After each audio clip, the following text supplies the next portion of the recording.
Assalamualaikum warahmatullahi wabarakatuh. Perkenalkan, nama saya Hana Silmia Iza dengan NIM 1964065. Di sini saya akan menjelaskan mengenai proyek pengolahan citra saya dengan judul pengaruh faktor eksposi terhadap kualitas citra radiografi toraks pada proyeksi posterior arterior. Untuk artikel rujukan yang saya gunakan untuk proyek kali ini yaitu artikel yang ditulis oleh Elif Sparzinanda, Nehru dan Nur Hidayat dari Program Studi Fisika Fakultas Sains dan Teknologi Universitas Jambi yang dipublikasikan pada bulan November tahun 2017. Oke, selanjutnya di sini saya akan menjelaskan mengenai faktor eksposi. Faktor eksposi merupakan faktor yang mempengaruhi suatu pengeksposan yang terjadi pada kegiatan radiografi. Di sini faktor eksposi ini terdiri dari 3 parameter.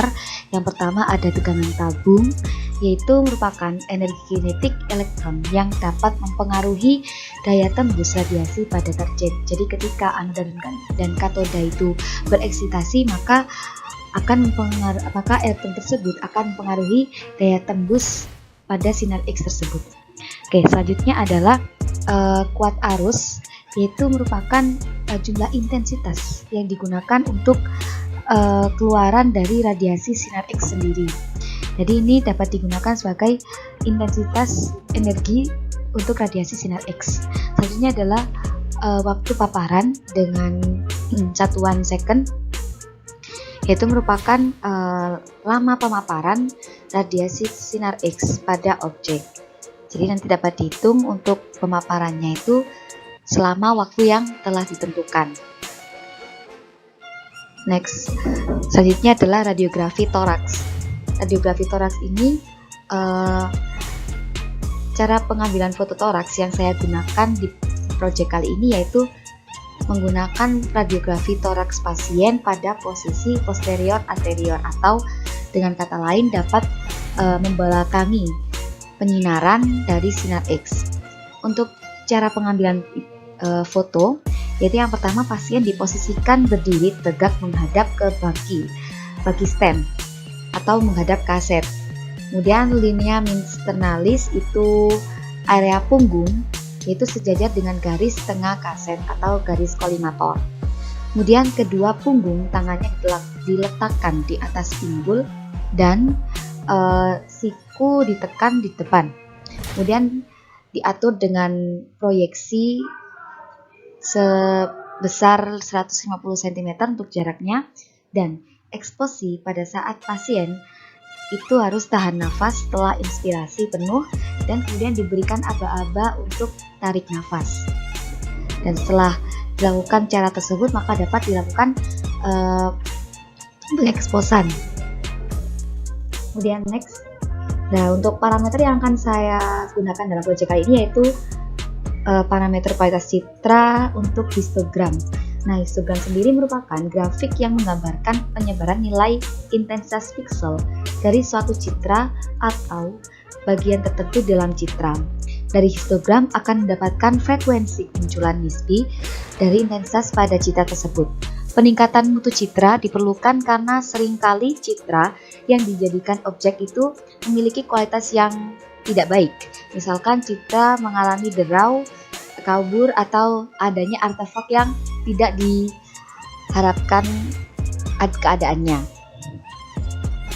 Selanjutnya adalah sampel foto toraks. Di sini saya menggunakan 3 sampel dengan masing-masing keadaan yang berbeda. Jadi ada keadaan low contrast, kemudian normal contrast, dan high contrast.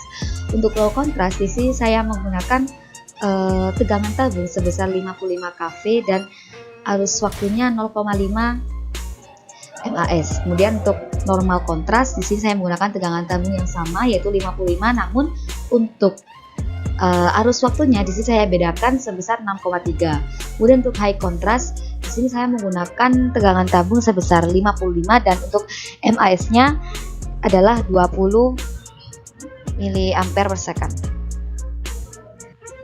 Untuk hasil analisa dari citra fototoraks yang telah didemonstrasikan pada MATLAB, Yang pertama untuk citra low contrast.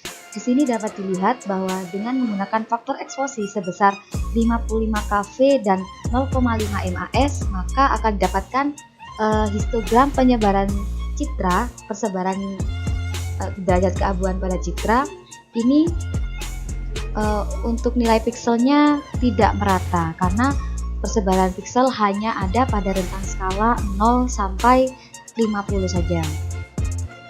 Selanjutnya, kedua, di sini dengan menggunakan faktor eksposi sebesar 55 kV dan arus waktu sebesar 6,3 MAS, maka akan didapatkan grafik histogram citra yang persebaran nilai pikselnya cenderung merata, karena untuk persebarannya dapat dilihat persebaran piksel terdapat pada rentang skala 0 sampai 200, dan untuk skala yang terbesar ada pada rentang 150 sampai 200.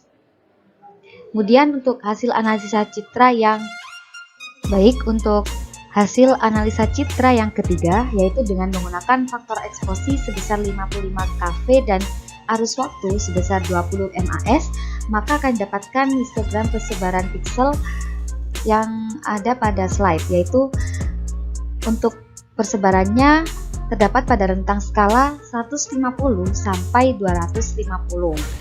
Jadi dapat dikatakan bahwa untuk persebaran piksel ini cenderung lebih tinggi daripada yang analisa citra yang sebelumnya.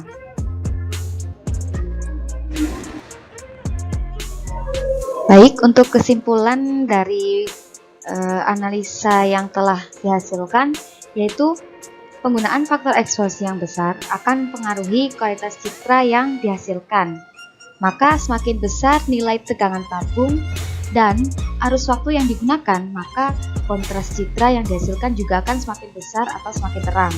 Begitupun juga sebaliknya, semakin kecil nilai tegangan tabung dan arus waktu yang digunakan, maka kontras citra yang dihasilkan akan semakin kecil dan hasilnya juga akan cenderung gelap. Seperti itu. Terima kasih. Sampaikan. Kurang lebihnya mohon maaf. Saya akhiri. Wassalamualaikum warahmatullahi wabarakatuh.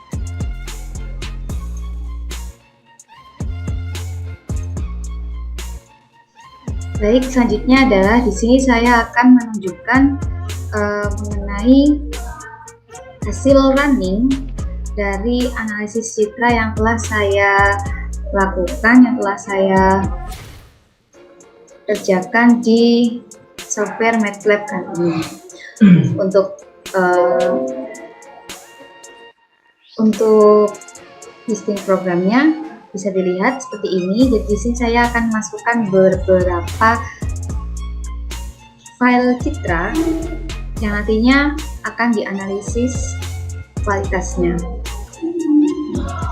Baik, bisa langsung kita run. Kemudian akan muncul hasil ini seperti ini, dan langsung bisa diketik. Misalkan kita menggunakan tegangan tabung sebesar 55, kemudian arus waktunya 0,5, kita dapat dianalisa. Nah, hasil citranya akan muncul seperti ini. Jadi hasil citra dan histogram citra dapat dilihat pada label, dan dapat diketahui juga bahwa untuk persebaran nilai pikselnya itu berada pada rentang skala 0 sampai 50. Oke, selanjutnya kita coba untuk variasi yang lainnya. Kita gunakan 6,3 untuk arus waktunya. Oke, dapat dilihat juga untuk hasil citra dan histogramnya.